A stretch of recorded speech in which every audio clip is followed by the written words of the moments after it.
I don't wanna grow up, I'm a curious kid. The world has 100 questions I can play with. So I'll open my arms and eyes and wonder every day till the day I die. No one really knows why gravity exists.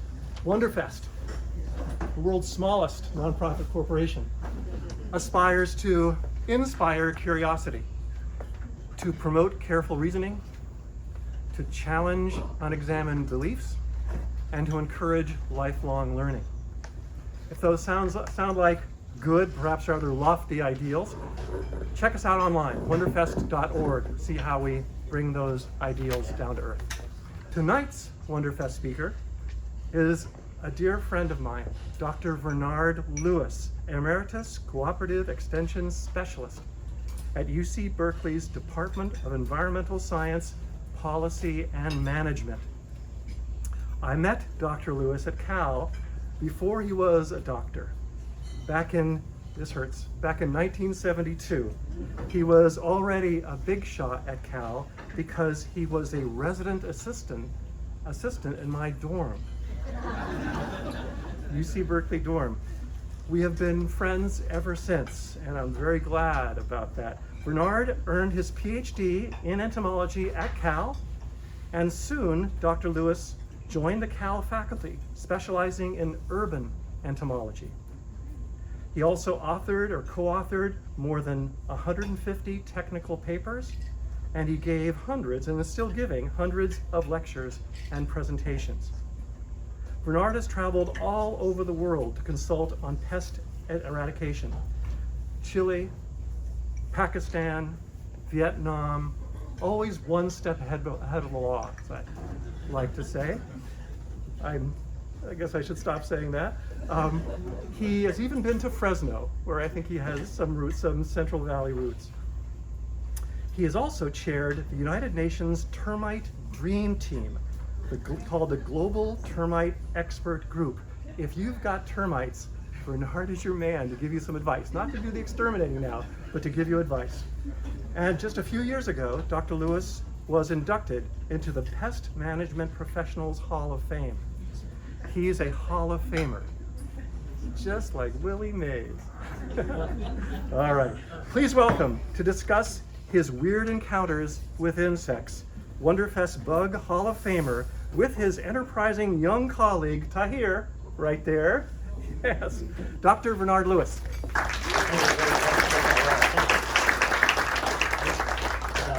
Tahir's going to help me. That's my grandson. So I had to bring him along.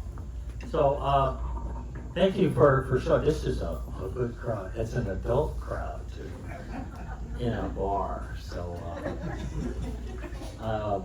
I picked an appropriate title here, my weird insect encounters. So we're going to have some fun here. I'm going to need plenty of time for questions. I am an urban entomologist, but I sit on a lot of state committees. Am I allowed to say that? But I'm not bad with other insect systems. It's just all I do is give advice. I don't do the work anymore. I'm retired. I've been retired 8 years and I'm still working. The university won't leave me alone. All right. So insect encounter. So what am I like to give you a big bird's eye view of what I'm going to be going through in the next hour and a half-ish or thereabouts, whatever Tucker tells me. So I have to tell you a little bit about myself and how I got to be an entomologist. You know, this is not a normal career path. I'm sure you guys have figured that out, particularly for a kid with a tan growing up in Fresno. So I have to tell you a little bit how I got here. I have to talk a lot about Cal. I was trained at Cal. My first year at Cal was 1971. I never left. I'm still there. I'm hoping I'm not buried there, but you never know. I will talking about, I was on faculty there. I had a 27-year career on the faculty in ESPM. In fact, I know Steve's out there. There's someone who knows me professionally. We worked together at the field station in Richmond. I will mention some examples on that. Probably the funnest part of this talk will be the last part where I talk about my professional side, and this is where I can talk about all those crazy, weird insect encounters. And I brought, since I know this is going to be an adult audience, I brought some interesting things here to show you. So with that, let's get going. All right. So this is me. And, yeah, cutie pie. I was a cutie pie back in the day. I don't think I quite look like my grandson, but he's cuter. I spent 6 years in Fresno with grandparents. I'm not from California. I was born in Minneapolis. I had the distinct possibility, great privilege to spend 6 years with my grandparents. That might explain why I have my grandson here tonight. For those of you who are grandparents, it's truly a blessing when you can work with your grandchildren on any type of endeavor. Fresno in the 50s was a different kind of place. Many of you here have gray hair, so you might remember what Fresno was like in the 50s. Very rural, very agricultural. We didn't have 5, we didn't have 101. 99, remember, through the Central Valley.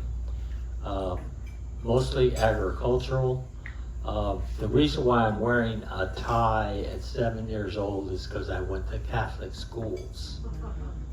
My father was Catholic, and for grandparents to raise me, they had to promise my father that I would go to Catholic schools, which I did. They also took me to Second Baptist Church, too.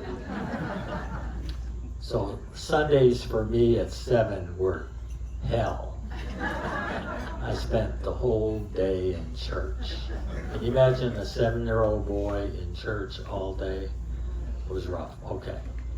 Now, like most kids, if you think back, what turns little kids on? I don't care if you're a little boy or a little girl. Whales, dinosaurs are big. I'm in Fresno. Where's the nearest ocean? Right? Dinosaurs are long dead. That left insects. And for anyone here from the Central Valley, plenty of insects in the Central Valley. That was what I chose as my distraction. And I have people ask me, when did I start my encounters with insects? I remember, I was 5 years old. I collected grasshoppers. This is a valley grasshopper. I brought some lubber grasshoppers here in that big container.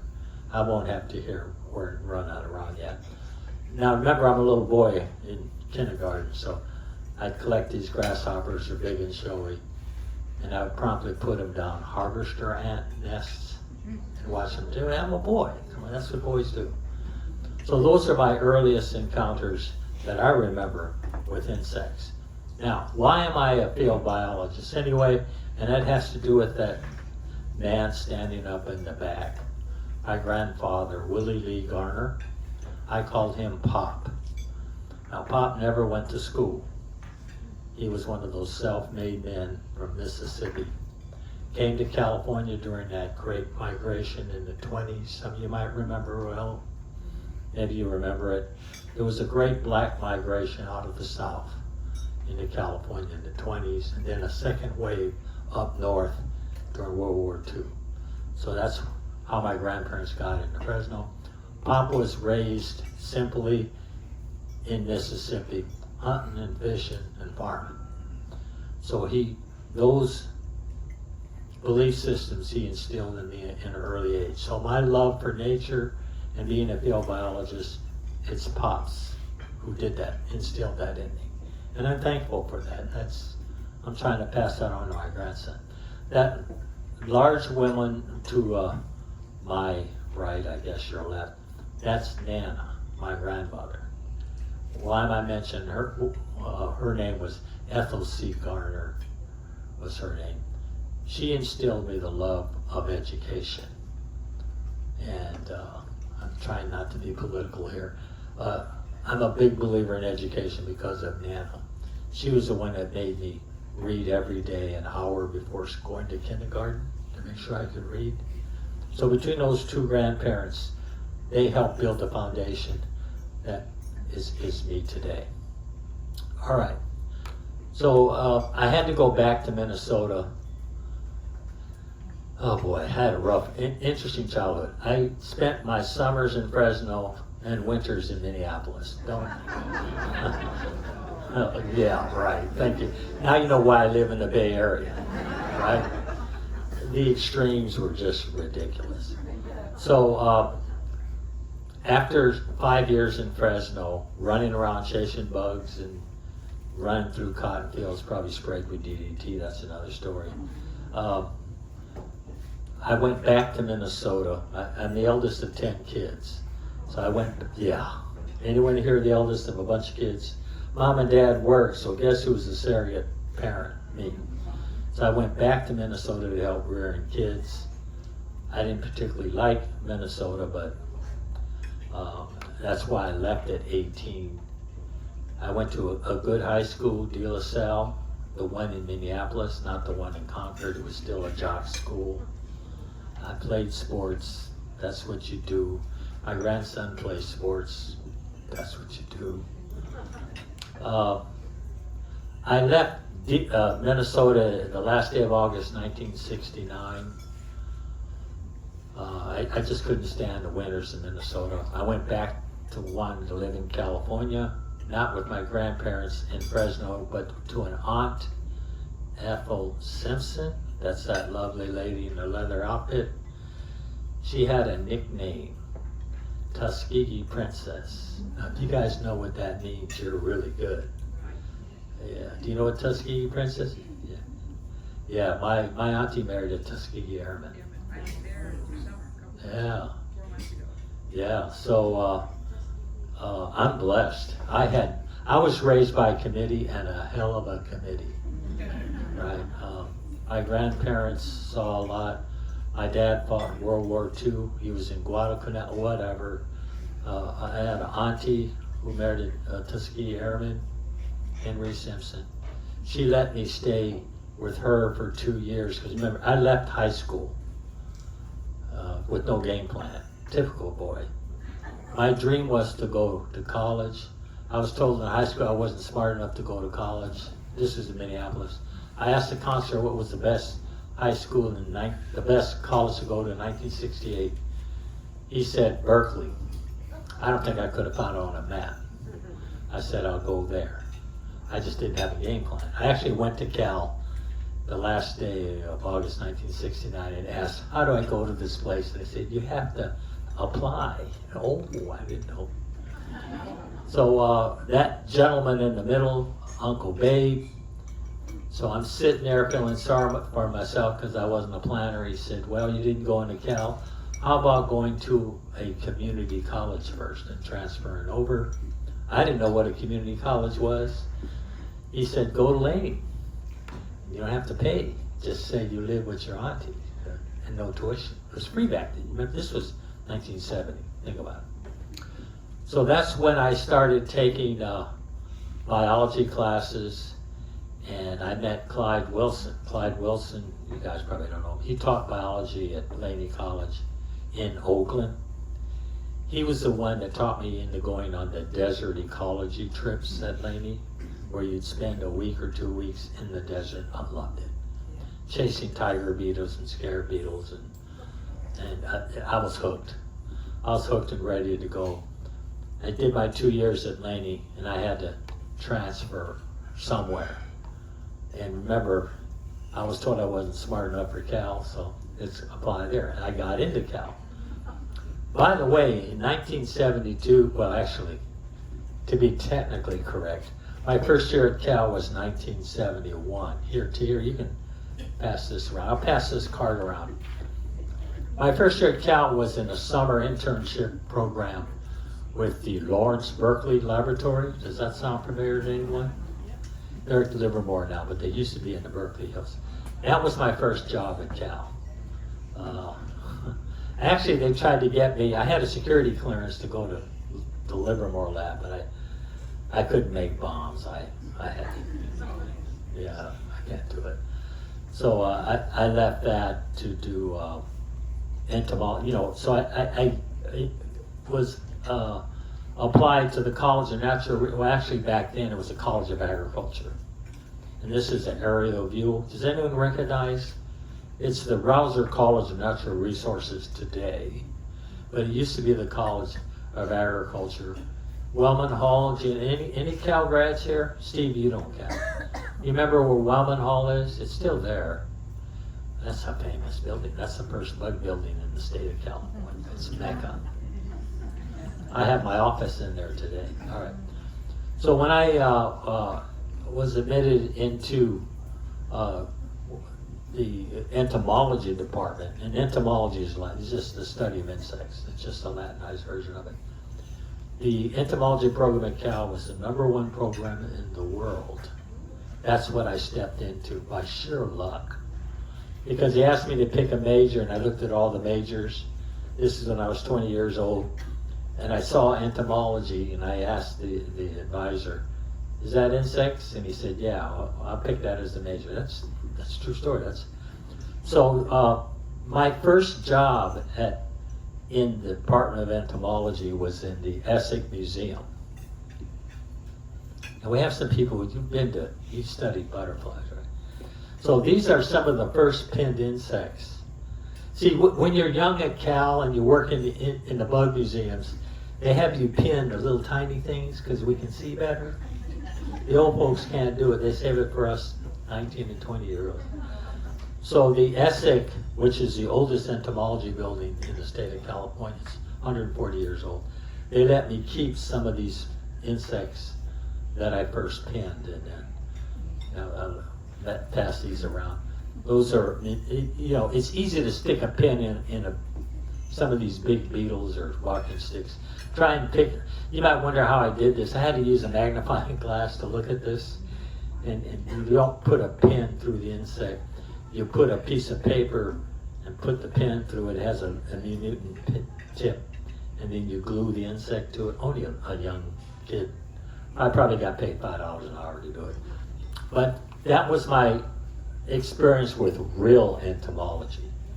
And the Essex is still there today. Has anyone ever been in the Essex Museum Okay, it's closed to the public, but they normally open it up on Charles Darwin's birthday.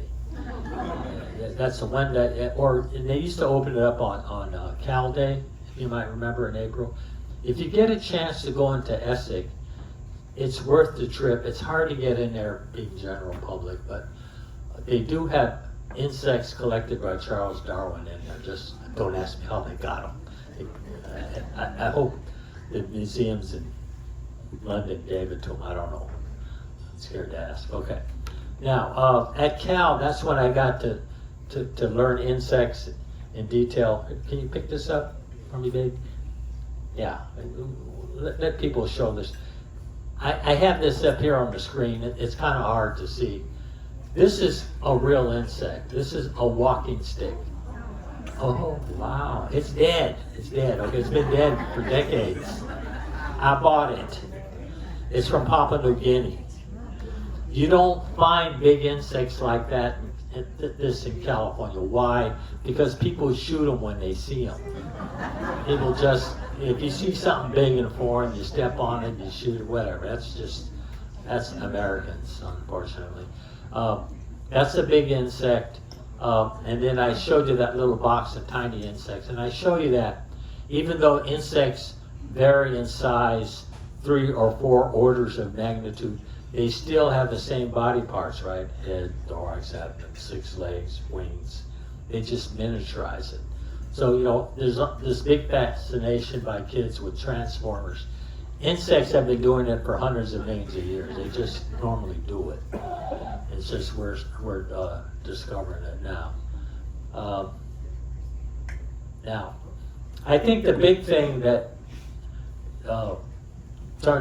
why kids, and normally kids, if I give a talk like that to kids, it's hard for me to get out the building. They're all over me. Because insects are something that kids see. They're small and they're low to the ground. In fact, one of the first insects my grandson saw was a honeybee as a child. He was probably 2, and he had to touch it. I told him don't do that, but he was hard-headed. It stung him, of course, but he learned, right? He's lucky enough it doesn't have a severe reaction to it. So there's insects are easy to see in most environments in the world. I've been to 10 different countries in the last 2 years, and everywhere I go, there's bugs all over the place. And they're numerous, they're diverse, they fly. And in the case of kids, when we're small and low to the ground, they see them. And those of you who have grandkids, you notice they're always pointing out stuff, and you go, what the? They see things because they're lower to the ground. So the person who gets credit for officially naming insects is a guy named Linnaeus. And he was Swedish. And this goes back to the 1750s. Now, to be fair, most cultures are well aware of their native insects. They just give them local names. But the problem with that is you go 2 blocks, you got another local name. So that whole binomial nomenclature, it was Linnaeus who started that. And he named thousands of insects, rocks, lions, tigers, bears, or whatever. People wonder, what's up with this Latin? Like, when I say termites, I could say Isoptera, or I could say Paraphrenia americana for American cockroaches. What's up with the Latin names? When Linnaeus was naming things, there was a lot of controversy. They wanted to standardize everything. And the binomial nomenclature was a nice way of doing it. And they used Latin because it was a dead language. They couldn't, the French wanted to be in French, the Brits wanted in English, the Russians wanted Russians. So they agreed on Latin. And that's just the way the world works. You can't get around the social, economics, political part of people behavior. People like to pigeonhole stuff. Whales and dinosaurs don't do that. They could care less. Humans will always want to put a label on stuff. So when Linnaeus named things, you might wonder, well, how did he do it? Well, in the case of insects, what's the most showy thing about insects? The wings. Now remember, there was no DNA, there were no fancy microscopes. So Linnaeus, he looked at the presence or absence or the shape of wings. That's why when you hear these order names, you go, what's up with the order names? So let's pick on one. Grasshoppers. They're in the order Orthoptera. That's Latin. You gotta go, well, what's that mean? If you look at a grasshopper, the wings go straight back. Ortho is Latin for straight. The P-T-E-R-A, wing, straight wing. Get it? Okay, we all know, let me pick another one. Houseflies. We all know what a housefly is, right? They're in the order Diptera. How many wings do houseflies have? 2 Diptera. Get it? There's no rocket science here. Butterflies and moths are in the order Lepidoptera. What's that? Scaly wings. So when you touch a moth or butterfly, you get all that powdery stuff. Those are scales. So that's all Linnaeus had to him, and it worked. And I'll give you an extreme example. Fleas. We got a dog and a cat. Fleas, right? They're in the order Siphonoptera. Well, what's up with that? And that's A-P-T-E-R-A. That's siphon, sucks. A-P-T-E-R-A in Latin means no wings. Get it? So, a lot of times when I'm teaching the undergrads at Cal, they're mystified or memorized by all this Latin stuff. No, it's actually, it's not rocket science. The kids in engineering have it tough. The kids in biology just buy a $5 Latin roots book and you're good to go. And that's the thing that Linnaeus worked on. But there's no question that insects are beautiful around the world. I mean, I've been blessed to be on all continents. Well, not the Antarctic. The Antarctic officially doesn't have indigenous insects. And I say officially, you can find fossils there, okay? And I do know those ice stationers have had problems with cockroaches and bedbugs, but that's another fruit flies. But that doesn't count because people bring that stuff in, right? They're not natural there, okay. The hard part that students particularly have with entomology is there's a lot of stuff out there to know. Okay, we'll pick on humans. Homo sapiens. Well, that's easy. That covers all of us. Even if you count all our nearest primate relatives, or humanoids, 6. There's at least 2 million described species of insects. And that's just using Linnaeus' system.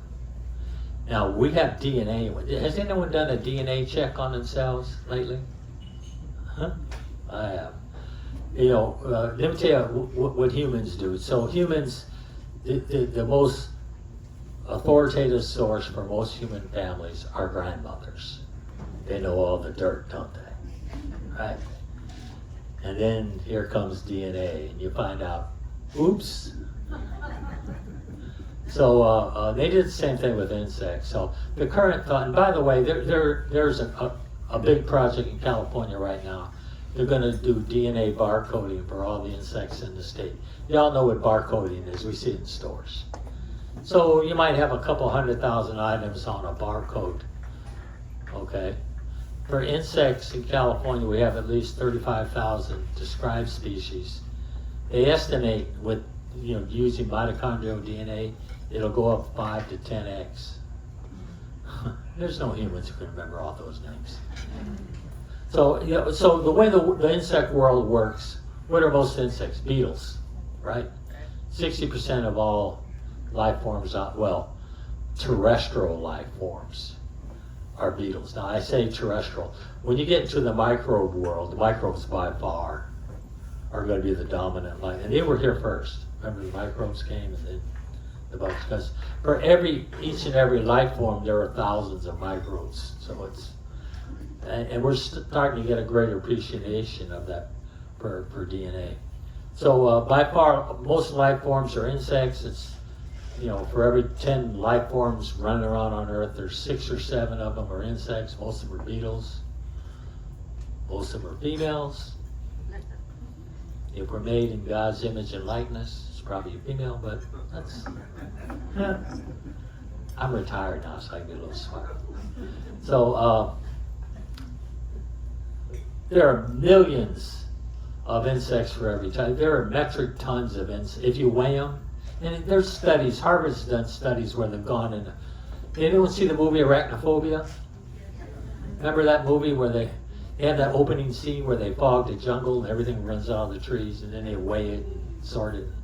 That was actually real work that Harvard did. And most things out there are insects. In fact, probably 40% of all the biomass out there are equally split between ants and termites. A lot of people think ants control termites. No, they don't. They never have, they never will. It sounds good. All right. Insects in California. I'm going to have my grandson hold that up. We do have a lot of insects, and there are books out there, right? Are you guys aware that there is a book out there called California Insects? Yeah, and actually there's a revision out by Kip Will. There's a new revision out where they're trying to name all the insects in California. Only California has the resources to do stuff like that. I don't think Alaska or Maine care, but California, because agriculture is still powerful. So what we have here in California is similar to what you'll see around the world. Mostly what you see in California are beetles, if you see it, closely followed by the butterflies and flies. And then if you have a magnifying glass, you'll see a lot of wasps. Because normally with all these beetles and butterflies out there, they're parasites to jump all over. Okay. So I started my collegiate training in entomology at Cal in 1972. And that one image of a classroom, that's 306 Wellman Hall. 306 Wellman Hall is still there. We don't have an entomology program anymore at Cal. It broke my heart. Everything now seems to be CRISPR, or AI. Has anyone been to Cal lately? They're building that new data science building of, as you go up Hearst, there's a new data science building. But it used to be in Wellman is where they would bring us in there. That center picture is me on one of the field. I spent a lot of time in the field. It used to be in the olden days, that's why I took entomology. We'd spend a lot of time in the field. I'm a big believer in being in the field. A lot of what we do today is being offered up through AI and robots. I get that. But the nice thing about being in the field, in addition, if you're trained to know what to look for, you can see it, smell it, taste it, touch it. Robots can't do that. But that's probably why I'm on all these committees now. And that's, that far image on my right is me. That might be at Point Reyes collecting insects in a dashiki and afro and bug. You don't often see that. That can only happen to me. I was particularly fascinated by botflies. You guys know what botflies are? Any hunters out here? Those nasal botflies and deer? Yeah. Those of you who are hunters, there might be some hunters left. Normally they're in the northern part of the state.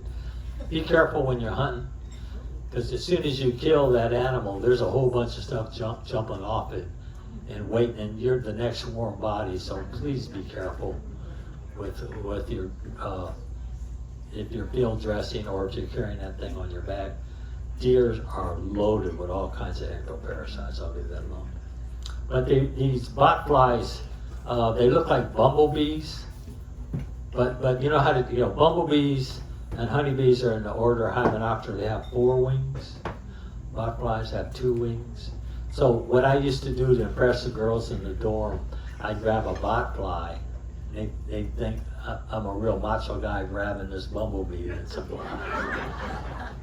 Most of the things you learn as a biologist. Okay. Now, I did get actually I have to back up a little bit. I got a master's degree at Cal, and I know we have some MDs out here. I actually was pre-med at Cal, and I got into medical school. I got into Howard in DC, and I got into USF in San Francisco. But I got into bug school at Cal. Guess where I went? I got the calls from 2 deans on that one, asking me, well, what the heck's wrong with you? You turned down medicine and being with people and making bugs to do what? To study cockroaches? Are you mad? All right. So I did, here's where I can bring in a little bit of Novato. I did spend time with my PhD at Mount Tamalpais in Marin County. You guys familiar with that, right? At Sky Oaks, you might remember that. And you might remember this insect, the California oak moth, Prigonidia californica. Has anyone seen the outbreak? We're having an outbreak in the Bay Area now from this insect. It's called oakworm. It gets on the oaks, eats the leaves all up. The leaves come back next year. It's not the end of the world. So that's what I got my PhD on. So I was blessed. I have an interesting background. I spent time in the museum. I understand the deciduous pest problems on landscape trees. I'm an urban entomologist, and I'll show you later. I actually ran pest control companies. So there's a reason why I'm an urban entomologist at Cal. There are people at Cal who knew my abilities, and they just scooped me up. And that's just me I actually saved some of this stuff. You might wonder what's PhD work. Well, back in the day, we didn't have AI or computers, so we had calipers to measure the diameter of branches. And if you measured the diameters and run it through a computer, you can predict the number of leaves, percentage damage and undamaged. So I did a lot of oak tree monitoring, and then you write a book. You get a PhD, a master's degree. By the way, they're in the rare book collection now, and I have to show ID to get something that I gave them. I have to wear gloves. I gave you guys this. What do you? Okay. So that got me ready. So I had a little sidebar. I didn't get a faculty job right away. I actually started a pest control business, and with another gentleman, fighting cockroaches in hospitals. IPM. You guys familiar with IPM? That's a buzzword now. Integrated pest management. Control pests without pesticides. I had a company with that name 30 years ago, but it was way ahead of the time. But I think I have this one here. Sorry. I did get a faculty job right away. Here's my performance. I worked at San Quentin State Prison, which is also over here on your side of the bay. I ran their pest control program there for 3 years. I could talk for hours on that. That was, pest.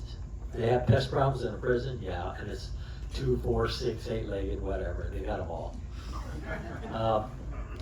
But I did get on faculty. I was working there at San Quentin. I got a phone call from my chair saying, we need an urban entomologist, come back to Cal. And so that brings me to the segment, what is a pest? So I was hired as an urban entomologist to study urban pest problems. So, time for another prop. When I use the term pest, what do you think of? Yell some stuff out. Termites. Siblings. Younger brother. And you give me some more exotic examples of pest. Bookworm. Mosquitoes. Head fly. Carpenter ants. Okay. Now it's my turn. What's this?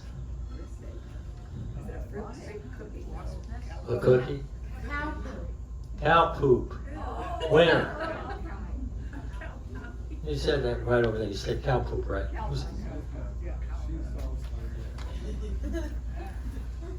Can you read what's in the yellow there for me? Since you call it. Dung beetles in pasture and rangeland ecosystems. Oh, In yellow. Sorry, okay. And the dried out slabs of dung which become pests. Oh, this is a pest. You read it. It's in the paper, right? Scientific. This is a pest. That's a bit unusual, don't you think? How is this alive? So why am I using this as an example? I better stay away from here. Okay. Be careful with the term pest. God, Buddha, and Allah didn't make pests. That's a human-defined term, right? You do realize that. So, and we're moving into an era now globally where people are starting to take our terms that we use more seriously. So, depending upon where you are in the world, almost anything can be a pest, right? Now, you might wonder, what's up with this cow pet being a pest? All right. So, California has a lot of cattle. Cattle aren't indigenous, right? You guys know that. They're brought in here. Here's the part you don't know. Each of them cattle, millions of them, take a dump 20 times a day. And that stuff sits there on the ground for years. New grass doesn't grow through it. So that's a pest to a grower trying to raise cattle. So why am I showing this as an example? When I was working in the essay, I also worked on the dung beetle project in California. So how do you control something like this? You import exotic beetles from Africa and Australia to break it up for you. See that? So that's that, and I'm acknowledged in here. I'm not an author. I was 19 years old, but I am acknowledged in this one. So this just give you an example of, and I've been able to live long enough to go full circle. So I'm involved in a project right now, bringing in HBCUs. You know what that stands for? Historically Black Universities and Colleges. There's a summer internship program where we bring HBCU students, freshmen and sophomores, Alabama, Florida, Georgia, whatever. We bring them to Cal, and we turn them on to science. And to see someone, a young kid, and you put them in a lab and they're doing high power research, and it clicks, and then they're hooked. Just like I was, 50, 60 years ago. It's, to see that is well worthwhile. Okay, I gotta move. All right, now I'm in urban pest management. Now there's all kinds of pest management out there. Do we have any growers out here? Anyone? Okay, you're growers, so you've heard of agricultural pest management. We've got MDs here, medical entomology. I bet you took a course in that, didn't you? And, you know, actually, there was a very famous one. The Hooper Foundation in San Francisco was a very famous. I almost joined them, but they would have shipped me overseas to Africa to study malaria, and I wasn't ready to go. And then you have urban entomology. That's what I am. There's forest entomology. There's mosquito abatement districts. There's all kinds of stuff out there. So you might wonder, what's the currency? How do you measure how important something is? So in agriculture, it's called economic injury. So when you plant them crops and they get eaten, you don't get money, do you? So it's called economic injury. In medical entomology, people live or die. You get sick. So that's the currency there. What's the currency for urban entomology? It's called aesthetics. What the heck does that mean? So what the heck is aesthetics? And I call it the yuck factor.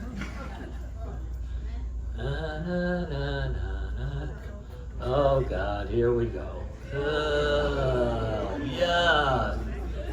That's what makes urban entomology unique. We have a yuck factor. All those other types, I don't care if you're forestry or avocados or mosquitoes or rats. Well, rats are getting close to yuck.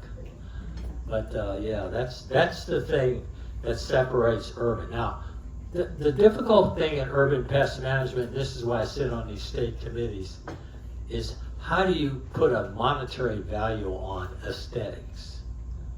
That's like religion and politics, kind of hard to do.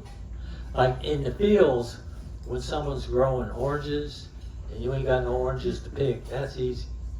Or, you know, and have you guys been following the news, you know, Aedes aegypti was found in Alameda County. That's that yellow fever mosquito. Have you been following that? You know they're getting the GMOs ready to release. I'm just... Okay. So, but in urban entomology, you know, cockroaches, ants, termites, we don't have a good feel for the economic importance of that. And that's, until we figure that out, it's going to be hard to get any consensus on what to do next. All right, so I joined the faculty in 1990 at Cal. The reason why Cal brought me back, because I had field experience, right? I worked in prisons, I ran a company, you know, I did commercial. They wanted someone in the entomology department back then who was knowledgeable of that. Why? The Bay Area is urban, not rural, is it? And now I know you guys live out here in Nevada, you ain't close. But the greater Bay Area, we got 5 million people. You know what the fastest growing habitat in the world is right now? Cities. More people live in cities now in rural areas. That's not changing, guys.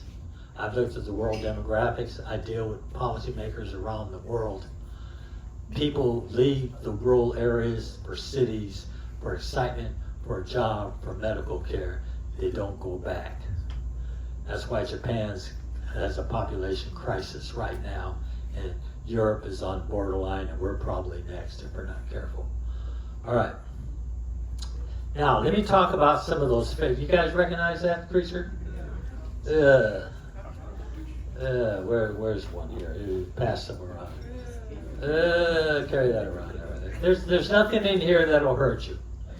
Okay, that particular beast you see on the screen is a German cockroach, Plantella dramatica. What Tahir is passing around are hissing cockroaches. Hissing cockroaches are not native to California. They're from Madagascar. And you might wonder, how do we get them here? People feed them to their lizards and termites. Pet food, yeah. Isn't it the largest species of cockroaches in the world? Yes, very good.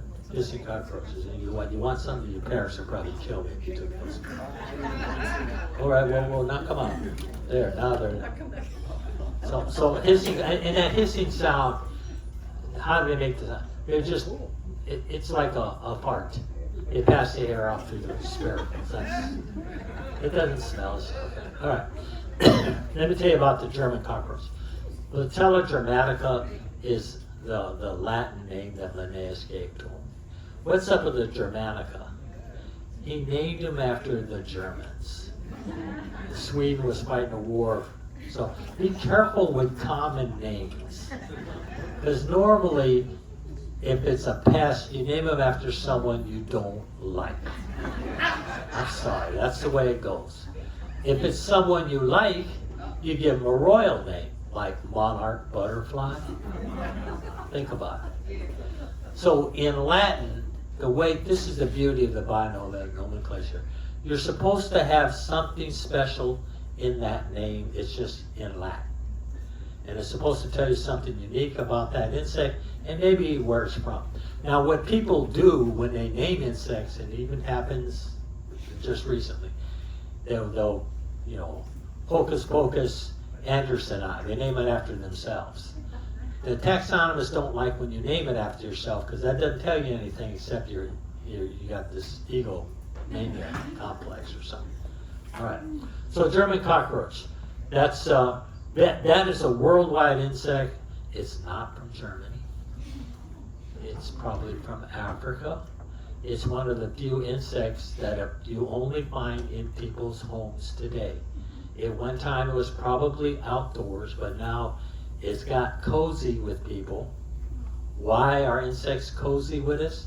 We keep our homes stuffed with food, water, and a nice, warm, cozy place to sleep.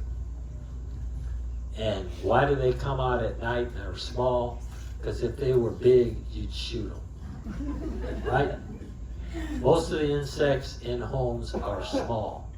Clothes moths, pantry moths, drugstore beetles, domestic beetles, termite. You have to be small and secretive or else people are going to kill you because that's just the way people do. All right.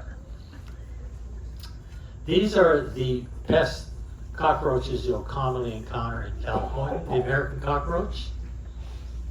You want me to have some fun with that one? Paraplaneta americanus. Linnaeus named that one. Paraplaneta means wanderer. Americanus means from the Americas. So when his disciples came back from the Americas and brought them back insects to ID, he said, we brought them in the Americas, so he called them cockroaches from the Americas. From Africa. DNA says you're wrong. Oriental cockroaches don't come from the Orient. German cockroach, already talked about it. And brown banded cockroach, that's the rare one. Has anyone seen that in their offices? We've got computerized now. It used to be on the envelopes. You had the sticky stuff and you'd lick them. Cockroaches would eat that glue off them. I told you it's for adults. Okay. Oh, it's going to get better. All right, so what do you do? People don't like cockroaches. So they try to control them. There are all kinds of ways to kill a cockroach. Liquids, dust, gels, baits, parasitic fungi, parasitic nematodes, those are worms. Heat, carbon dioxide, moving air. In the city of Long Beach, they had cockroach problems in their sewers. They used to put pesticides down the sewers. And anyone think of a problem with putting pesticides down the sewer? What do you think will happen? Yeah, go into the ocean. You don't want that. That's bad. So they use moving air. So that was work done by Art Appel, who's a UC grad. He went to Riverside, though. He was able to show a wind at a certain speed would delay the development of cockroaches. It wouldn't kill them necessarily, but it would keep them immatures. So now they have big fans in sewers pushing all that smelly funk around, and then pheromone traps. Now, there was work on the Berkeley campus. You guys probably don't remember this in your training. We used to have a brown banded cockroach problem on the Berkeley campus. They didn't want pesticides to disrupt the research. We used the parasitic wasp, Camparium mercedi. Yes, we released. That's one of my first papers I published. Was releasing a tiny parasitic wasp that would find the egg cases and parasitize and kill the baby cockroaches. Sounds great, right? No pesticides, everybody's outside, out of mind. It's only about 30% effective, but can't get everything. Anyone use bay leaves? How about coffee? Baking soda? Those have been all tried as pesticides for cockroaches, you know that. Bay leaves have a repellent. Some of you might know that. Bay leaves, eucalyptus leaves are another one. Crush them, put them in your cabinets, keep the cockroaches out. Caffeine's a straight out nerve poison, but we all know that. And baking soda is a stomach poison. Now you'll never see these things advertised or marketed for pesticides, but they've been tried. Just then you know. All right. I want to move to ants. Yeah, these are harvester. You guys know that, okay, what's up with the ant? Ants are how do you tell an ant? There's a lot of insects out there. So ants normally have the bent elbowed antennae and the narrowed waist, right? And they come in casts. So you got workers, soldiers, kings and queens. But normally if you see an insect with elbowed antennae and a narrow waist, you should think ants. Now let me tell you another shortcut. The color of ants make a difference. If they're black ants, don't worry so much about them, they may nip you. If they're red, they can sting. Fire ants come to mind. We do have fire ants in California. We have invasive fire ants, and we have indigenous, but we have them both. We're blessed. This is the guy. Is anyone having ant problems today? How do I know these things? How do I know? I must have a real good crystal ball. Okay, Argentine ants. You think they're from Argentina? No. They're probably from Brazil. All right. They were brought to California in the late 1800s. They are native to South America, probably Brazil. They don't have Argentine ant problems in Brazil today. Why? Because they have more genetic diversity. What that means is the colonies fight. Here in California, we had very limited introductions in the state. They don't fight. So that little colony under your house is probably a colony that extends from the Bay Area to Santa Barbara.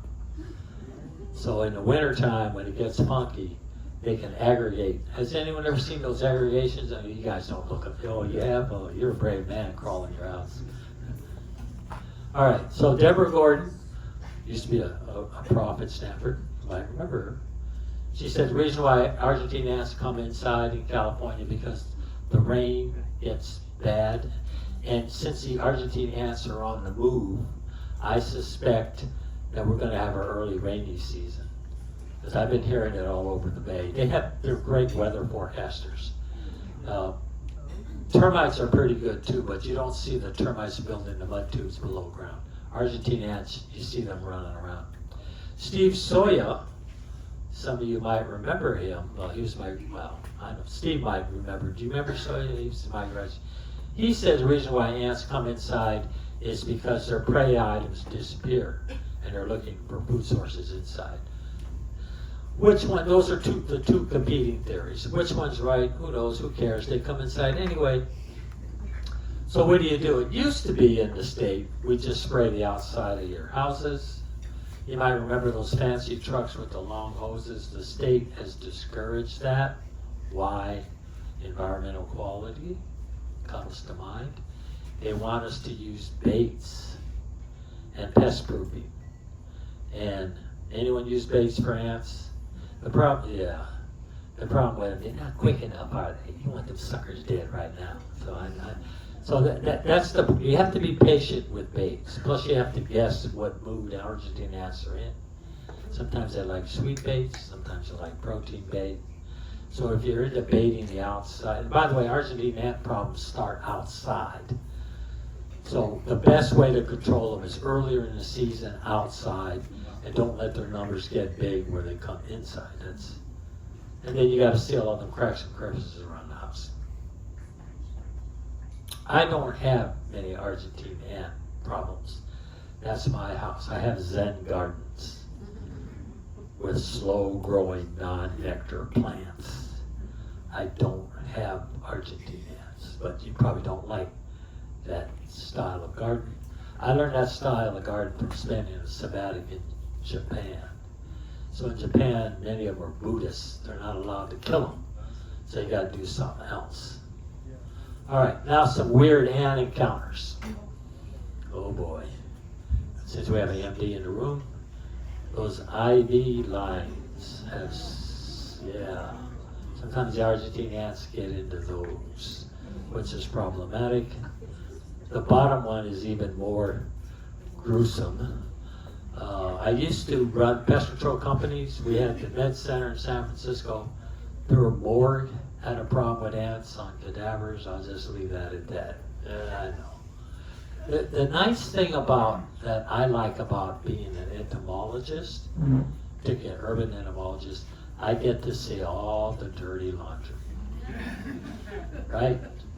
You guys might go to all the fashion shows in Paris, or go all the great basilicas. And by the way, I've done termite inspections in the Vatican. I'll just don't get me started. All right, termites. Here, here's my super duper grandson here. Here, can you pass these around? I brought some live. They're damp wood termites. They're not getting out of there. Pass them around. Yes, we have termites in California. We probably have the only place in the continental U.S. that has more termite species than us are Arizona and Florida. So we have a rich complement of termites in California. You probably watch the news, you know the Formosan termite is alive and well and expanding in California. You don't deal with the ports. California has Long Beach, Port of Oakland, and Port of San Francisco, Port of LA. All those shipping containers from all over the world, many of them have pest issues. And hopefully we catch them before they get out. Sometimes we don't. I don't think that's changing anytime soon. Termites are, again, Linnaeus named termites, but back then he got a little confused by termites. So they have castes, workers, soldiers, kings, queens. He didn't know what a caste was, so he gave it lace wings for the things that had wings, ants, he called them white ants for the workers, and then beetles for the other stuff. He was a little confused. It wasn't until Brulé, about 40 years later, who figured out, oh, they're in castes, that's the same species. So, and Brulé was the one that put them in the order Isoptera, which you might wonder, you guys, have you ever seen a termite king or queen? They have 4 wings, and Isoptera is Latin, same wing. So 4 wings that look the same. Get it? At least that's what Linnaeus and the boys thought. And then we did DNA. Oh boy, you're not gonna like this. So we did the mitochondrial, and I'm not going to go into that whole mitochondrial DNA stuff. Trust me, the stuff works. So when they looked at the DNA of cockroaches and termites, all the termites fell smack dab in the middle of cockroaches. So all termites are social cockroaches. Now, oh boy, I know I was going to get that one. People say, I can't stand them cockroaches. It's okay to have termites. They're in the same order. Planarians. Get used to it. All right. By the way, where's Deer? You running around here? Can you come here? Oh, well, you still. All right. Well, yeah, I'm putting him to work. Next time I'll bring some of my other nieces and nephews. If you think it's just termites you have to worry about in your house, this is stuff collected from people's homes in California. It's not just termites. It's beetles, it's carpenter ants, it's wood wasps. It's called a structural pest inspection report. You have a lot of stuff. And you guys don't know that level of detail. It's probably, and you won't know it because you haven't signed any NDAs. Don't sign them. They don't pay you anyway. There are about 1.5 million termite inspection reports done in California each year. Why? Does anyone have more expensive homes than us? I know you got $1 million homes up here too. So the state tracks all that. So there's a lot of stuff, and we use wood. Why do we use wood? Earthquake. Thank you very much. Are you familiar with the term called mass timber construction? Oh. Started in Europe several decades ago. Europe wants to go back to building buildings out of wood. 20-story buildings out of wood. What do you think in California? You like that? They're coming. They've been authorized in Bay Area and also Southern California. Southern California has it extra bad because they have this beast called a drywood termite. You know those little brown, anyone from Southern California? Remember all those little brown pellets? That's made by a termite. I'll pass some of these around. They don't need soil contact or water. How do they do that? You ever wonder about that? How does something live without water? How? I'm guessing there's probably water in the woods that they can get by eating it. Or You're close.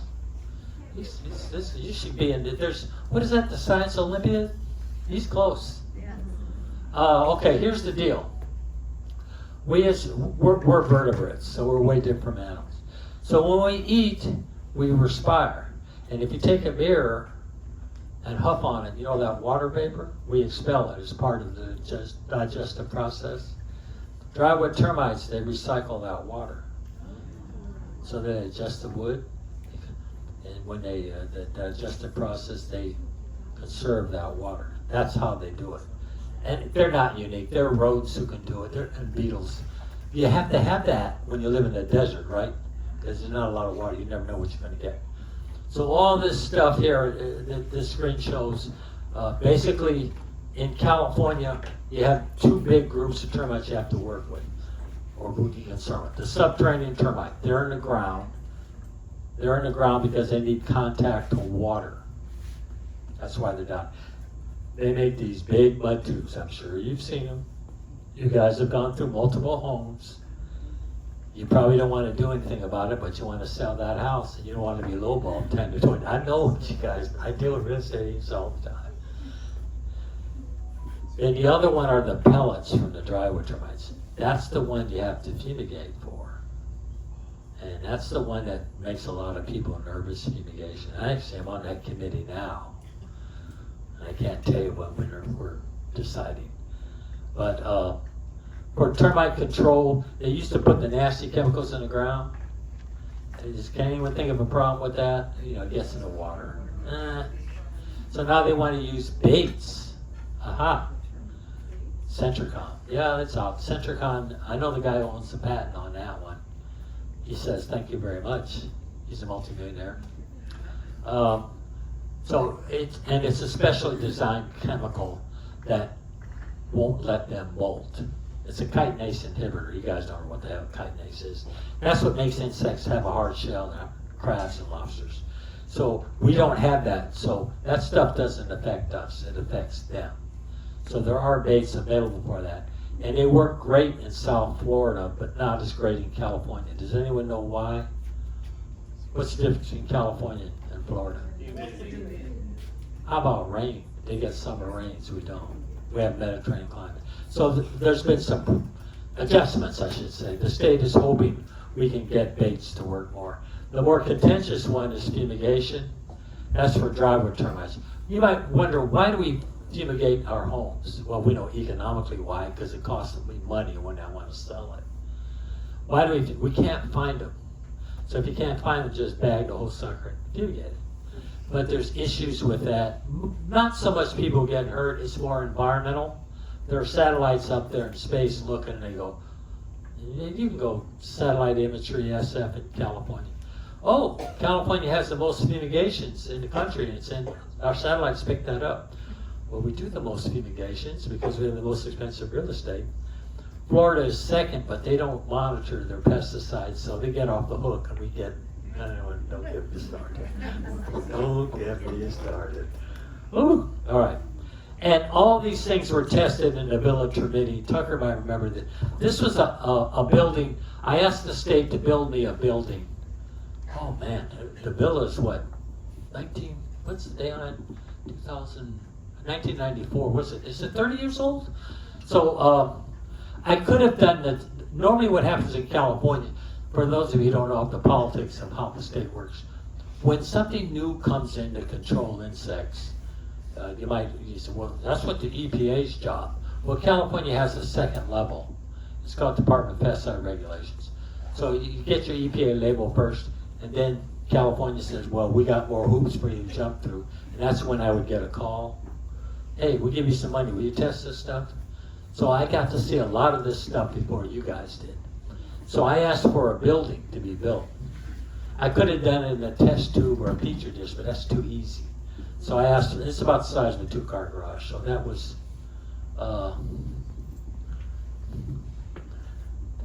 that building got in. Anyone heard of Popular Mechanics? That building got featured in Popular Mechanics for innovative ideas. So, I read a paper on that. That's when we were testing alternative fumigation. Got it in a very prestigious journal, and I immediately got sued for $1.5 million. So it's so much for academic freedom, right? I won. It's just, damn. I earned all my salary, Cal.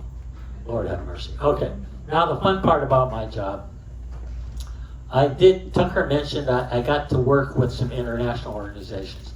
I did work for the United Nations and FAO. Y'all know what FAO stands for? Food and Agriculture Organization. Actually, FAO is older than the United Nations. It's an older group. They're based in Rome, and UN is in Geneva. And you can pass some of these around. That's some of my badges and passports. People ask, how did you end up working with the UN? Well, first of all, this gentleman here, Peter Kenmore, was the highest ranking American diplomat working out of FAO in Rome. Guess where Peter went to college? Cal. So that's why I always tell kids, young students, go to college, because you never know, 30 years from now, you might know an administrator for the UN who says, hey, help me put together a dream team and I'll pay for it. So of course I'll do it. So, and that was a fun job. And so termites eat wood, right? You sure? What's wood about that banana? How about underwear? And a corkscrew on a wine bottle, and how about cemeteries? Okay, what do termites actually eat? Cellulose. Thank you, cellulose. So maybe you're wearing cellulose fabrics right now. There are a lot of things in the world that are made of cellulose. Now, I'm not sure with AI, when we go PDFs, what all that's going to mean. That's why cemeteries would call me. Maybe we don't use the wooden coffins anymore, but I don't, well, unless you cremate someone, you put some clothes on them, and then the termites get in there. So, because it's cellulose. When you understand that, then that gets you to the next level of awareness of the importance. And termites are important, no question about it. Plants are a very dominant life form on Earth, so they got all this cellulose all over the place. And termites are natural garbage men that recycle that into the earth. So they produce their very valuable service. It's just, you have to be trained to, so when I'm out there doing termite inspections, I'm looking at some weird stuff. I'll just leave it alone. And I've gone to all kinds of crazy places. These are some of my images from Pakistan. I think you can see it on this one here. This one's kind of wild. See all these spikes on this door? Anyone ever been to Pakistan? Okay, in the middle of the desert, we're in Lahore, and you find these castles in the middle of the deserts, and the big doors, these are huge doors. So I had to ask, see those doors, spikes? What's up with the spikes in the middle of a desert? And they went, those are elephant prevention devices. Well, huh? So I guess back in the day, they would use elephants to ram these doors over for conquest in the middle of a desert. That's how I always tell people, when in doubt, go traveling. I mean, I know you want to go to the websites and National Geographic to watch it on TV. Go! Because you'll never see this on National Geographic. And here I am here. This is me in Pakistan again. They have a these are palm weevils. Palm trees are getting attacked around the world. Anyone been to Hawaii lately? You notice the palm trees are getting hit by the coconut rhinoceros beetle? That's a worldwide phenomenon. So, and it's nice in my training. I can see that, recognize it, then I can go and actually talk to local experts and have an intelligent conversation. It's actually a cool job. All right. And then we're getting to the weird insect stuff. I was just in Cuba this April, and I did a termite inspection in Cuba, and I still can't get over. How does that happen? Has anyone been to Cuba? An amazing place, and I'd go back there in a heartbeat. It's a shame of what those people are going through. I don't know how I got talking. They find out, well, since you're looking at termites, can you look at this at my house? I always. And then the reason why Hollywood's, I've done a lot of movie stars' houses. Movie stars are a piece of work to go, well, I got termites, I got rid of them, and I don't want any pesticides. I can rebuild this house if I want to. Well, okay, then rebuild it, and I'll see you tomorrow. I don't want to. See, at Cal, they train us to be at Lux. The money thing never, that turns me off. All right. Now we got to get to the weird insect stuff. And if you think it's been weird, here you go, your monster bug stuff. All right, so I can't even remember where I found this. That's a real car. Is that a monster bug? Okay. All right. So I did work in the private sector for a while, and I did have the opportunity of having one of the contracts with the San Francisco Zoo. And if you the San Francisco Zoo was an interesting place to do pest control because you have confined animals. They do have pest problems, but you can't use pesticides. One of the memories I remember there was the elephant house. Has anyone ever been to the San Francisco Zoo? Probably. If I remember the elephant house, you are in the front part. When I'm working, I get to go see behind the scenes, which is a whole new one. The stuff they don't want you to see. And normally elephant houses and zoos are notorious for having rat problems and flea problems. And where you walk in there and you have thousands of fleas jumping on you. You don't want those things biting you. The other thing, I did run the pest control program at San Quentin State Prison for 3 years. That was another, people ask, what was the biggest pest problem in San Quentin? Bedbugs, by far. Bedbugs, because people keep their stuff and they wouldn't treat their stuff and they'd move in with them. And pest control in prisons, it's not just pest control, it's also custody. So you got something in their stuff, now I got to get them out.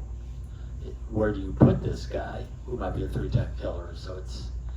And that's the place where, and I think I had a run-in with Charles Manson. He was there at Quentin, he's dead now. I actually had the displeasure of meeting him once. He put a hex. I was doing a cockroach inspection in San Quentin, and he took offense. He didn't like the fact that I didn't recognize him. How would I recognize this man? Who would admit to that? And he put a hex on me. Then I get a job at Cal, so it was a good hex, right? Oh, I should also tell you, I was also a part-time firefighter at San Quentin, so I do have a firefighting badge. I earned it. I went through fireman training. I did that to make extra money. So even though I took a bath when I had a failed business, but working a bunch of overtime at Cal, I was able to buy my second house. So I was good to go. In fact, Kiana has my badge. She does, yeah. Well, she's a fireman now. I had to give it to someone. You're not a fireman. All right. I think the last one I'll mention here, I X'd out his eyes. See, I don't think you're going to recognize. We'll call him John Doe. And this is from my days working in extension entomology at Berkeley. There's some weird people in the Bay Area. So that mohawk is not a fashion statement. That's by design to keep insects from hiding in his hair, going in his ears. Ooh. He had this box of paraphernalia. People are always coming in trying to get me to solve their pest problems, I guess. So these, he had a vibrator that he put on his head so to keep insects from going in his head.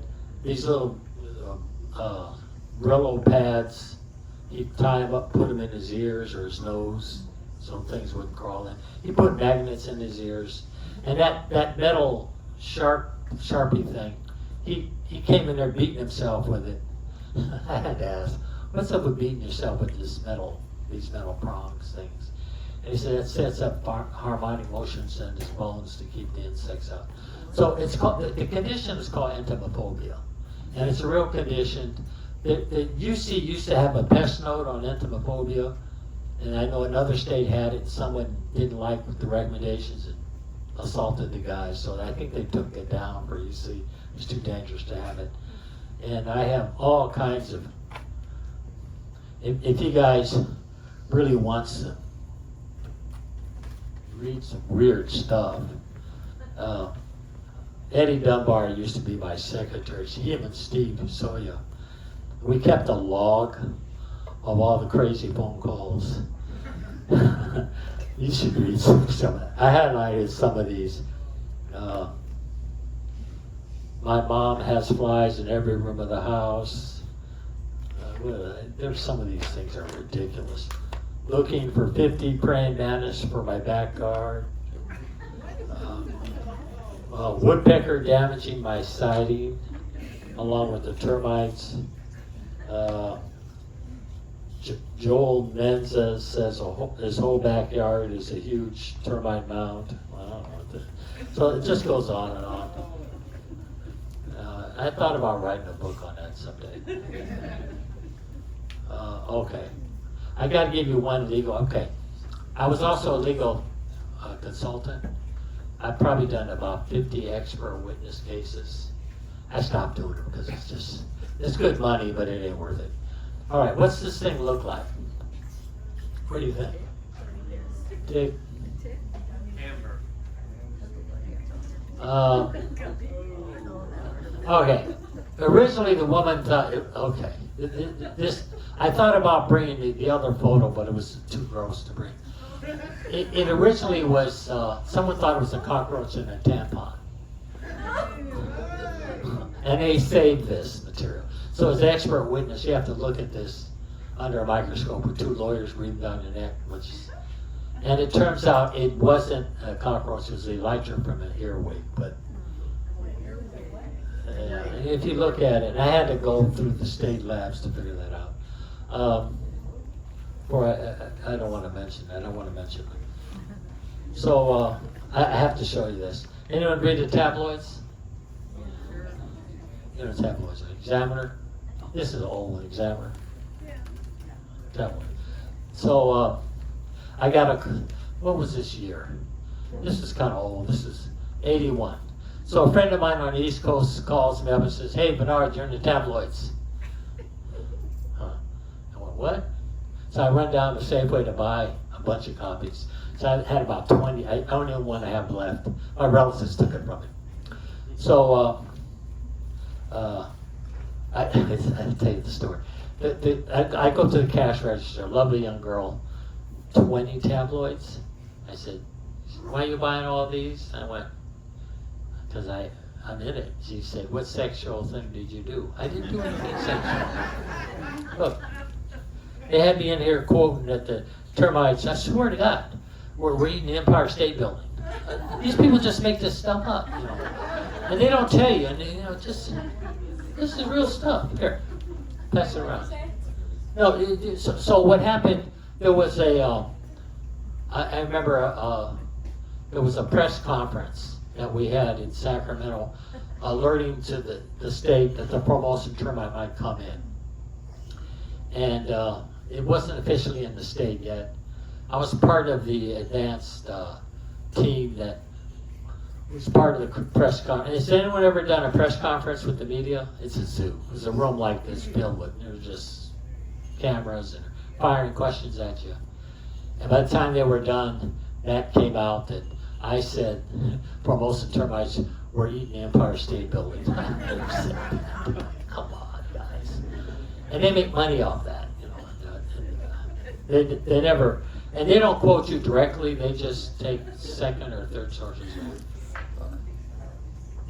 The other thing I'll mention, I am part of the Cal Discovery's travel team. And has anyone ever gone on the Cal Discovery's travel trip? No? Okay, all right. Let me tell you how that works.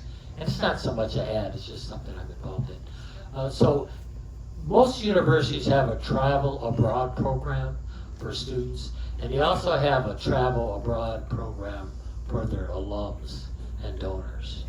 Cal has one, so normally what they do, they offer about 80 of these trips a year at different venues around the world.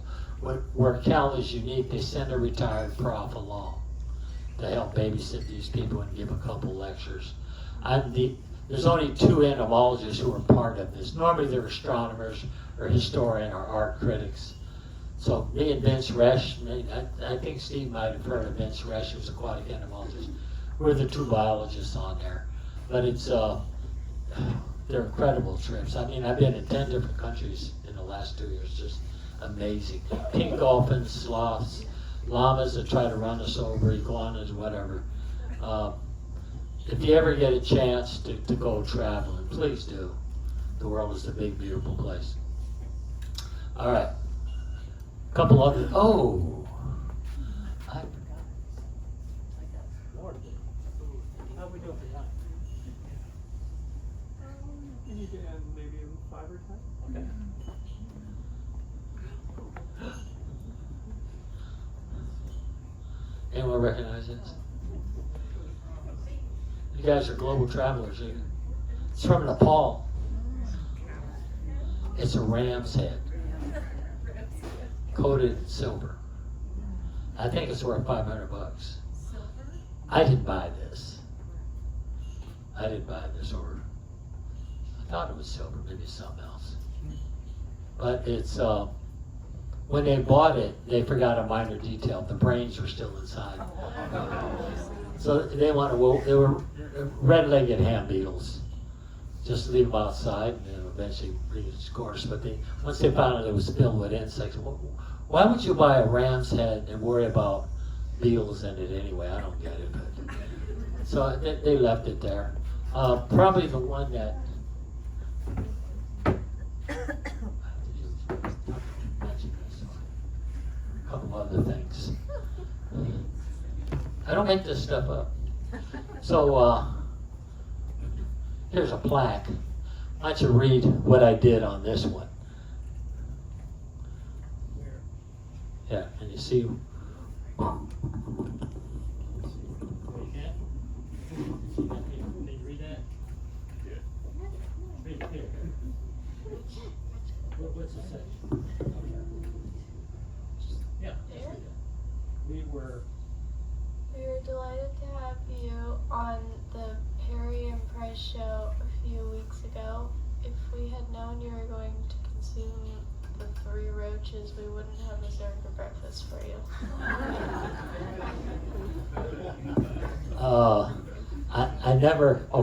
I was raised in a tough neighborhood in Minnesota. Never let a dare bet go by, right? They dared me. I had live cockroaches, someone dared me. Give you $100 if you eat one live in front of a radio live audience. Of course I did it. There's a copy of the check. That's a photocopy of the check. I cashed the check like that. Darn right, never. By the way, Clorox was my sponsor, sitting in the back on that tour. They didn't like me eating cockroaches live on a radio show. I got in trouble over that. And then here's the other funny part. Yeah, of course they're live for $100. You know, on the way back from Honolulu, there was a lady sitting next to me, and I always have bug jewelry on me. She said, "Oh, what's up with the bug jewelry?" I said, "I'm an entomologist." Come with me, I was working in Hawaii. She said, "You know, there was a guy who ate some live cockroaches on the radio station." I looked at her, I said, "That was me." She got up and left. I swear to God, I went, whoa. All right, whatever. Okay, yeah. Oh, okay, yeah, let's talk about that. Because that'll, give a chance for this because I don't turn. Okay, so people, have I eaten insects? Yes. In fact, there are many books out there and recipes on insects. In fact, for those of you who are playing the stock market, one of the hottest items on the IPO list now are adding raising insects as supplement as protein to human foods. So normally when you eat insects, they taste like what you feed them. I'll give you an example. So if you're a coddling moth, they're in apples. So if you feed them apples, they taste like apples. Cockroaches, if you feed them dog food, they taste like dog food. Those California oakworms, I've eaten them, they taste like tannin, because that's what's in oak. So get it? So that's generally how it works. Now, I'll show you this last one. Anyway, do people out here eat insects? Some do. Most of you don't. Never have. You sure? Oh boy, here's the one that always gets me in trouble. All right. From what I understand, we eat a lot of insects without knowing. I like you. I like you. Do you know how many insect parts you eat per year? Many pounds. 2 pounds a year. Here. No, just pass it. Let her watch. Pass it. So, all right. Let me explain. All right. Do you really think all your products are, okay, maybe they're not free of insect parts. There's this thing called, you go USDA, allowable limits of bug parts, rat hairs, whatever, it's all in there. And if you add it all up for the average American, it's 2 pounds of bug parts. So over the years, I've had all kinds of insect rearing labs, so I just saved all their stuff, crushed them up, saved all their poop, and that's 2 pounds of bug parts. Plus, on average, you eat a pound of honey a year. And you know what honey is, right? Bee barf, just to let you know. It's good though. Yeah. I don't know if we have time, but Tucker's probably going to kick me out now. Any questions, or am I allowed? Please ask questions. Oh, questions. Oh, here they come. Any questions? Yes. Yell it out so I can hear it. So if I find a spider in my house and I put it outside, will it just die or can it live? Oh, okay. All right, well, let's talk about spiders. Technically, spiders are not insects, they're arachnids, but that's okay. I had a spider class years ago. So, and remember, spiders have 2 body parts and 8 legs. All right. So no, that's okay. Normally, in fact, I'm glad you brought that up. Spiders are very common. Actually, many of the spiders probably predate insects anyway. So they're an ancient group. So what you're normally seeing wandering around are probably male spiders. And they're going to die anyway. Now you're going to ask me, how do you tell the males from the females? They both got 8 legs. If you look at spiders real carefully, if you got the brains to do this, you'll see those little pedipalps.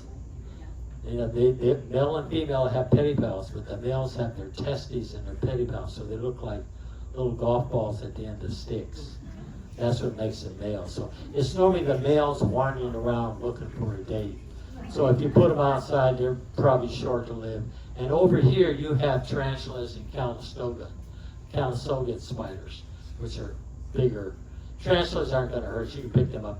Calistoga, you know, that one, be a little more careful. They're a little more aggressive. You're getting ready to get them. When we get those first rains, you know, the burrows fill up. The females normally are deep in the ground. I used to dig for tarantulas. Females are hard to get. The males are easier to get. What you normally see running around the roads here are male spiders looking for a date. So, and you're not supposed to kill them. In Asian culture, spider on the wall signifies success and all that stuff. So, yeah. Oh, here we go. That's it. Any suggestions for getting rid of house moths that eat your clothes? Okay, you have case making and you have webbing and case, so we have to figure out which ones they are first. Normally what will happen is they're going after animal fat fibers, wool, comes to cashmere, alpaca, llama, whatever. It's always a good idea to put those things in those vacuum type bags. And you need to look at your animal fiber materials at least once a year. I'd recommend it in the spring. Get them out, look at them, bang them around. Because if you don't, they'll tear them up. Domestic beetles get into them. The domestic beetles, you've seen those. They're kind of multi-checkerboard background beetles, but the larvae have those long bristly hairs. They're the ones in the hair balls under your couch. So the best way is to protect your fabrics in those vacuum bags. What you don't want to do is put one on a top shelf and forget about them for years, because next time you find them, they're going to be bad. And I'm hoping you don't have wall-to-wall wool carpets, because those are, you don't need to use them. Yeah, you can do that, but if you put them in the freezer, you might have to leave them overnight. That's what they do in Europe. Yeah, if you don't mind that, put them in the freezer, but it's going to have to take freezer. Freezing is better than heating. Heating, you can burn them. Yeah, there was the lady in the back.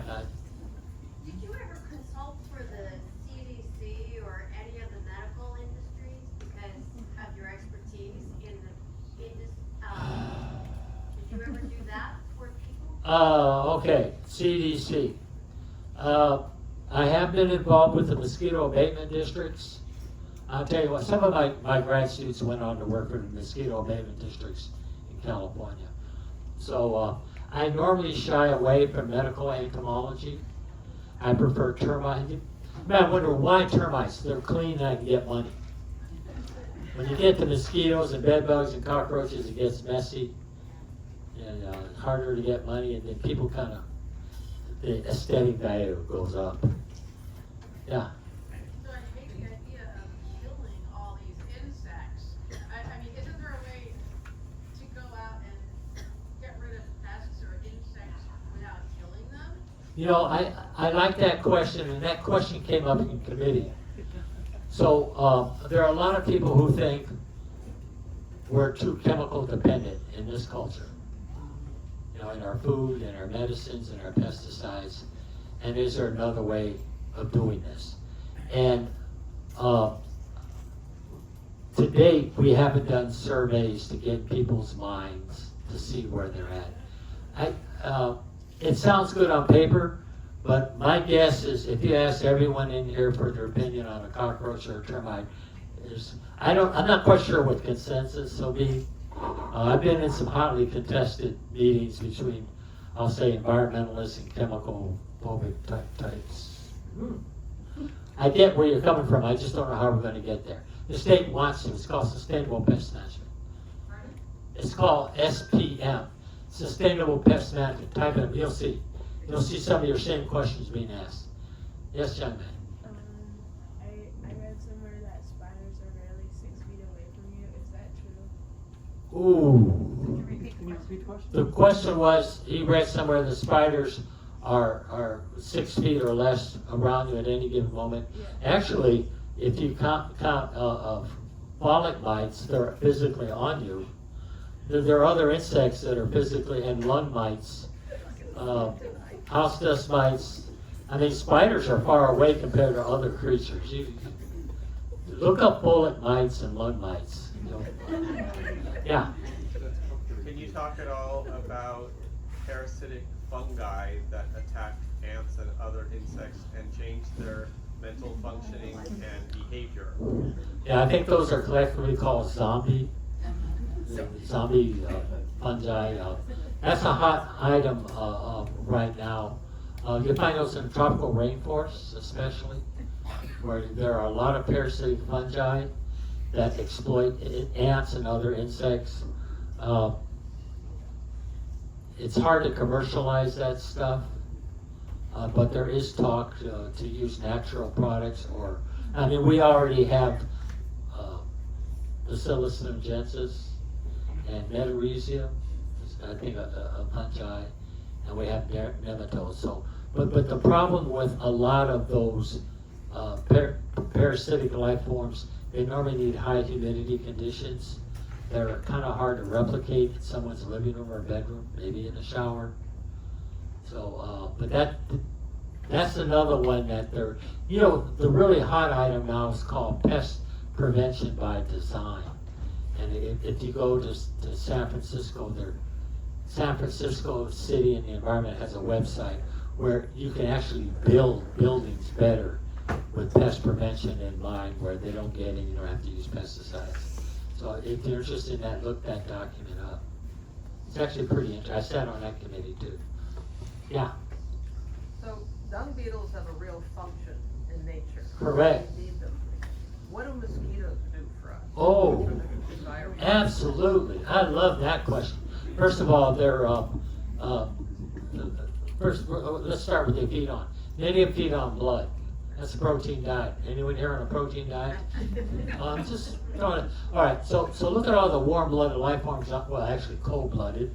Mosquitoes are around with the dinosaurs. So they started with dinosaurs. So they had to evolve from cold blood to hot blood, and that's what do humans have? Is it 3 or 4 pints of blood times 8 billion in the world? I mean, think about it. That's a resource that can be exploited.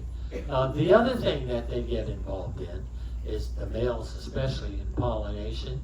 They're actually a basic food source for aquatic systems.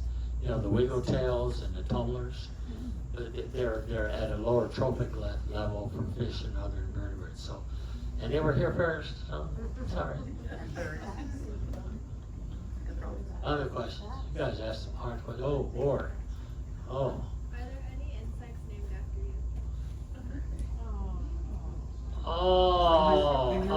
Can you repeat that, Beauty?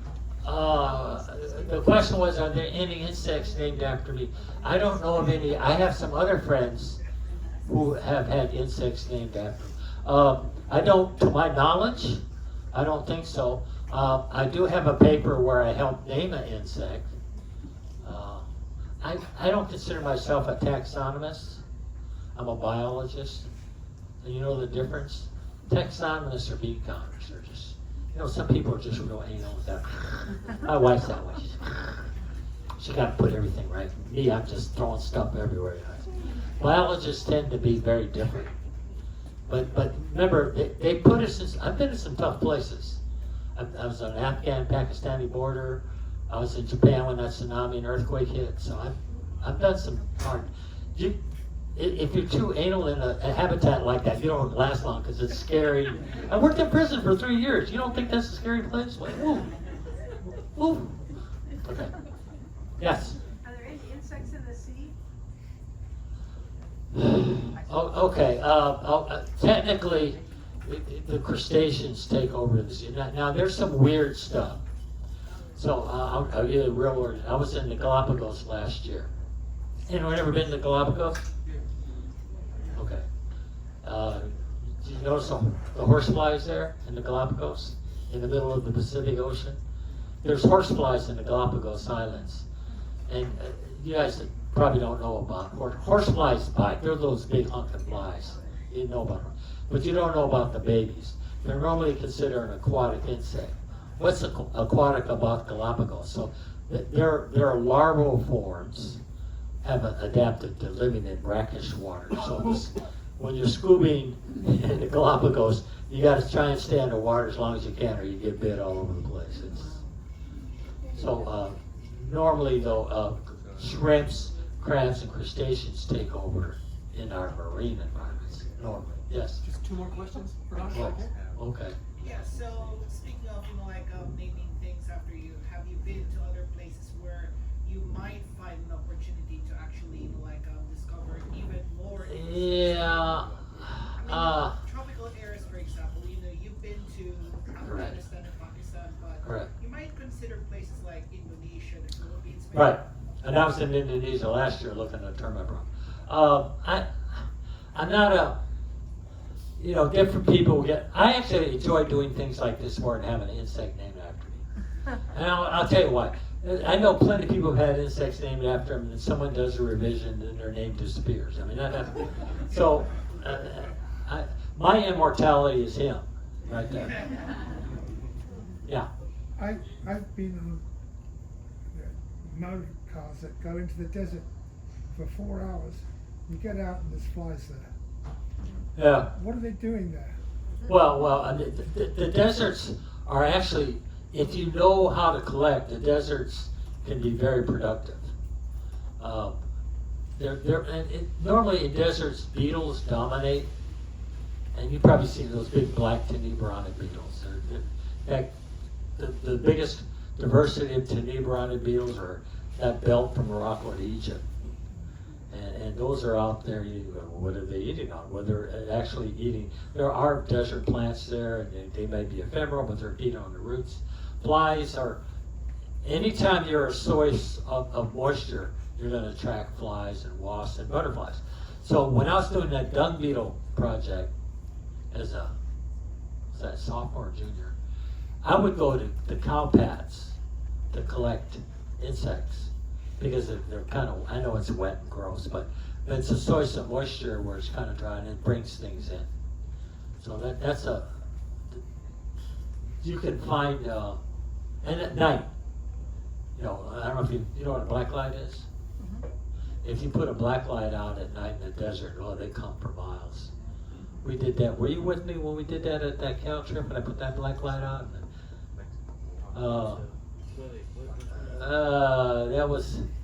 What was that cow trip? We're up in the mountains. No, that was the one where we, what's that, gold Aussie bear? Or, yeah, the camp. And I put a black light out, and the kids, boy, when you put a black light out in the desert, you have to be careful. If you stand in front of that black light, then you get insects this big running into it, and bats and all kinds of stuff. Oh, you have to be careful when you use a black light. They'll bring them in for miles. Yeah. Uh-oh. Tucker's getting ready to jump on me. Maybe Vernard will hang around, yes? Yeah, answer some more yeah. questions. As you prepare to give our great speaker a nice round of applause, please remember to say a good word in your minds for Hot Monk for hosting us, for yourselves for coming, Wonderfest donors, and about a round of applause. Dr. Vernard Lewis!